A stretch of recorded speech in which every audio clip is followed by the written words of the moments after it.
Hi everybody, my name is Rebecca Hatton and I am a mental health social worker.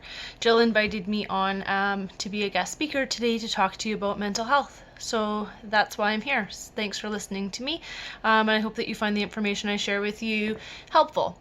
So when I look at mental health, I believe mental health should be approached through a holistic approach. So we need to look at it from the perspective of taking care of our physical, spiritual, emotional, and mental health.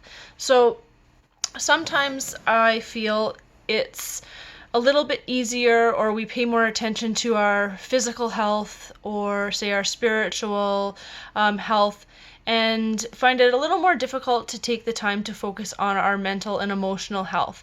So what I'm doing today is I'm going to be providing you tips and tricks specifically to care for your mental and emotional health.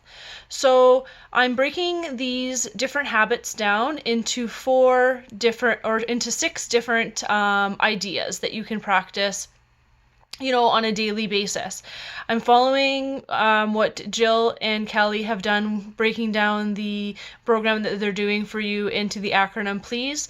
I'm going to be using the acronym COMMIT because I believe it's very important to commit to your mental health, and I know that in doing so you have to work very hard to practice the different strategies or different skills in order to form habits and in order for them to become easier for you to do more naturally.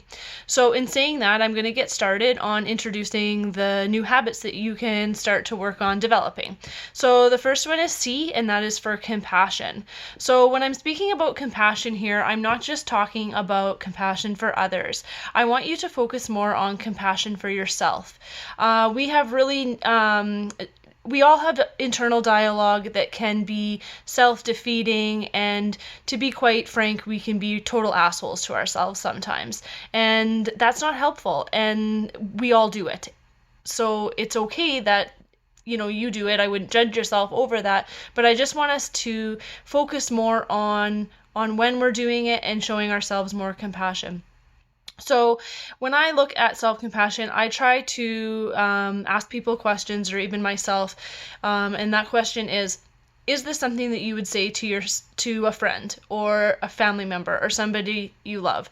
We're way harder on ourselves than we are the people around us. So in practicing self-compassion, that is a question that we should ask ourselves. Being aware of how you speak to yourselves, that internal dialogue that occurs within our heads, and trying to turn that around and just being more cognizant of it. And when it's occurring, just trying to stop yourself from doing it and show yourself some self-love.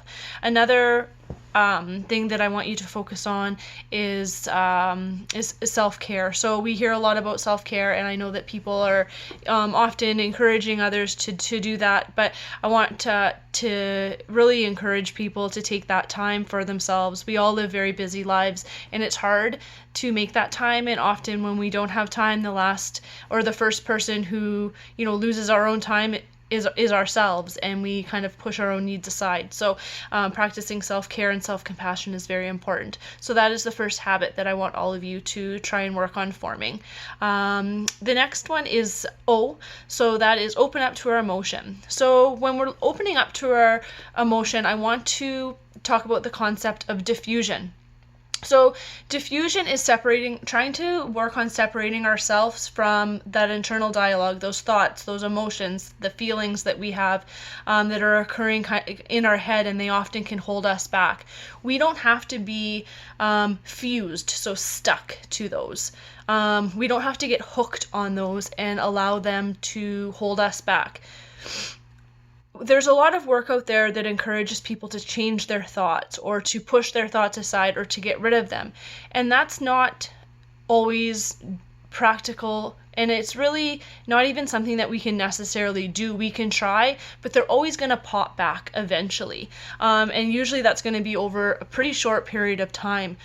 So I want to introduce the concept of diffusion because that allows us to separate us from our difficult emotions, thoughts, feelings, identify them. We can name them. We can say out loud how we're feeling. We can talk about, even say out loud how they're, impacting us and how they are potentially holding us back. But I don't want us to be stuck on them.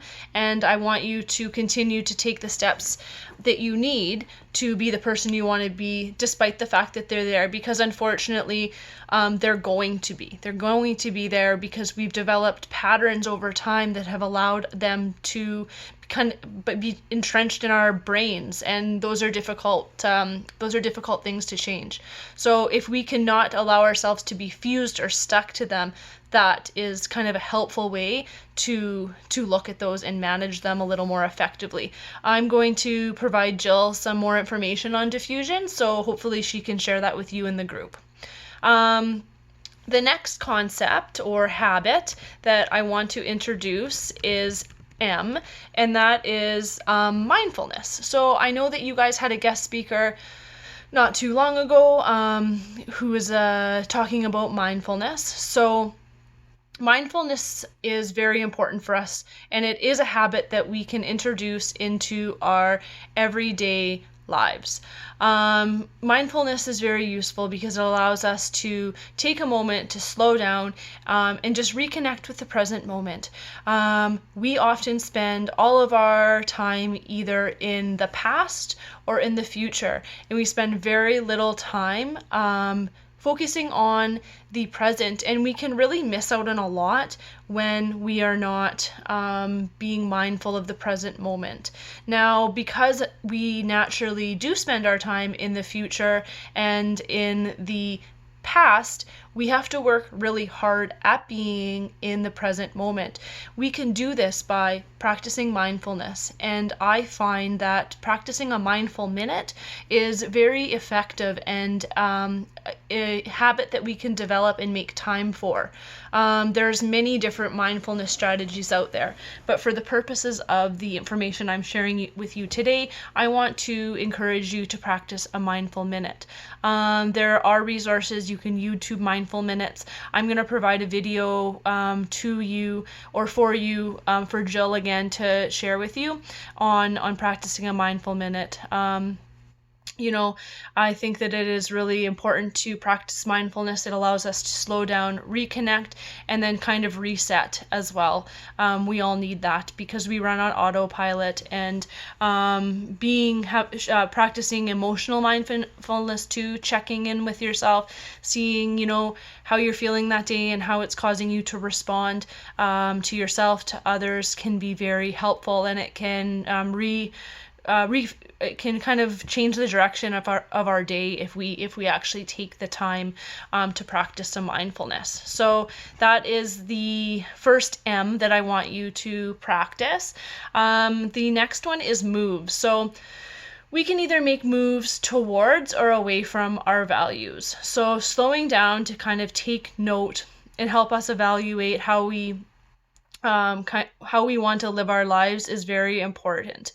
I think about moves as a choice point. So a choice point, and I'll provide you a diagram to demonstrate that, but it's like a fork in the road. So if you take, if I kind of take my hands here, and at the palm of my hands, you can consider that a choice point. So that's where we have the decision to make the choice to move away from our values or towards our values. So here we have a choice, and we can either, move forward in line with our values or not. So, you can move away or you can move towards. And there's certain things that you can sit down and think about in order to work through this this exercise. So when we're looking at choice point, we want to see what we're getting hooked on, what thoughts or feelings or emotions are, keeping us hooked, and we can practice, the mindfulness or the diffusion with the choice point where we pause and just think about, okay, what's my next move here? What's going to move me closer to me being the person that I want to be, that's in line with my values? So that's moves. And with moves, we want to consider the choice point, which I said already, but I will share that with you. The next one is I, and that is insight. And that kind of goes along with moves because insight is having insight into what your values are. We all live our lives based on our values, but sometimes we don't really necessarily even stop to think about what those actually are, and they change over time as well. So doing an exercise where you actually sit down and identify what values are important to you right now is very important, because that can help you move forward and live a value filled life that you really wish to live. And a lot of times the problem is when our values, we aren't living in accordance to our values, it can cause us to become imbalanced. And when we feel imbalanced, it really impacts our mental health. It can cause us to feel uneasy, it can cause anxiety, it can cause sadness, it can cause, self-doubt, self-defeating thoughts. All of these things can they're just not good for our mental well-being. So understanding your values can really help with your mental health as well. So that is insight, having insight into what your values are and the type of life that you want to live is very important. The next one and the last one is teaching yourself your patterns. So we're all adults, so the patterns that we've developed in our life, the way we speak, the way we interact with people, our relationships, the way we speak to ourselves, the habits we've formed have been there for many, many years into our childhood. This is when these patterns are developed, and we have probably stuck with a lot of them throughout all of our adult life, and that's normal. But not all of these patterns serve us, and we all have the opportunity to change the patterns, but our brains are strong and they keep us, stuck in these patterns. And unless we develop habits of kind of identifying those unhelpful patterns of behavior or ways we interact or things we believe about ourselves or other people, it can be really hard to change these. So we really have to practice. And the first step of that is by identifying what are these unhelpful patterns that I engage in that are not allowing me to feel fulfilled and that are impacting my mental health. So that's the overview of all of the different habits that I would like you guys to try and practice. You can practice really all of these throughout the day. The nice part about them is that they can fit naturally into your day. You can do them, you can be thinking about them on your drive to work. You can be thinking about them on your break or out for a walk or whatever it is when you, have to make a decision, just trying to sit down and be more mindful, thoughtful, open to the experience of paying attention to how you're kind of living your life. And I think that these things can really help you. So just to review, the first one the first habit that you can develop and try and work on is self-compassion. It's very important. Please, if you do any of these, do these. I really believe that we need to be more compassionate to ourselves. The next one is opening up to your emotions. So that is the diffusion, not fusing to those difficult thoughts, feelings, emotions, despite the fact that they're there and they're very difficult to sometimes disconnect from. It's important to know that just because they're there doesn't mean that they have to control your outcomes. The next one is mindfulness, so just taking a moment, reconnecting with the present moment, because like I said, we get really caught up in those past and those future thoughts, and they can cause us sometimes a lot of anxiety, and a lot of those things we have either happened already, so we can't control the outcomes because they've already occurred, and we can't predict the future. So the more time we can spend in the present, that is the moment, that is really what we have control of. So it's very important to remember that. Mindfulness helps us with that. So the next is the moves. So those are the, where you have a choice and you can either make that choice to move away from your values or towards your values. I'm going to provide you a visual on that. And insight, so that's again, insight into what our values are. Sit down, do a values exercise. Identify what are your top 3 values right now, which you want to kind of let guide you in your life and your decisions. It seems like an easy concept, but when's the last time we really sat down and did that? It can be a very helpful exercise to kind of see if you're on track or if there's some places that you need to make changes. And the last one was T, so teaching yourself your pattern. So understanding what are these ways that I, conduct myself that I've just kind of done forever, and are they helpful, and can I change some of them? I just want to say I'm very happy that I was invited to be part of this. I think what Jill and Kelly are doing in this Please group is absolutely fantastic, and it really supports people's mental health, and it again is a holistic approach to mental health and allows people a really supportive environment to connect and work on themselves. So I really commend them for that. They're doing some really good work here, and as a mental health professional, this is the type of stuff that I really, really love to see. So good for you guys, and good for you guys for participating.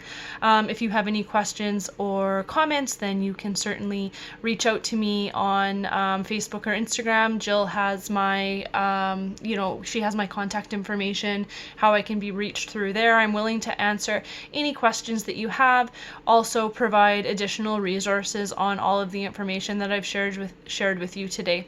I hope you found it useful. I hope that you enjoy the rest of this program, and I hope everyone takes care of themselves, and please take care of your mental health. It's very, very important. Okay, bye.